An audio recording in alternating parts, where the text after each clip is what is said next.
So, Tony, there's this new device that's coming with Perseverance that I literally just found about in the last 5 minutes. So, it's going to be some type of helicopter drone deployment. Tell us about that and how that works in an atmosphere that's a lot thinner than ours.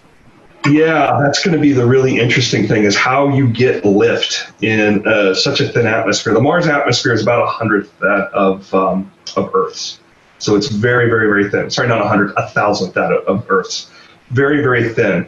But the drone itself, the helicopter itself, has pretty wide blades, and it's going to be spinning really, really, really fast. So don't think drone like the drones that we know here on Earth.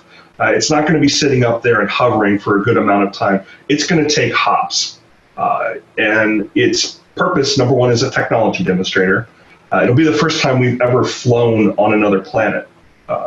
That's pretty exciting unto itself. But it's not just a technology demonstrator. It's going to be providing valuable information to the team that is driving this rover. And yes, there are rover drivers. They sit in California. They're sitting at home right now because they're able to VPN in and talk to the rover that way.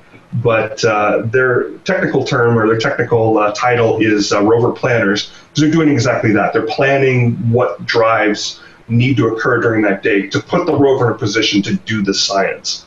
So this helicopter is going to help out with that a little bit. It's mounted on the underside of the rover, so after the rover lands and everything's checked out, the rover will deploy the helicopter, we'll drive off of it, and then we'll be able to take the helicopter off and move it about. It's going to serve as a form of scout for the geologists. It's going to help us move ahead and make some good decisions about where to move the rover to in order to do some good science.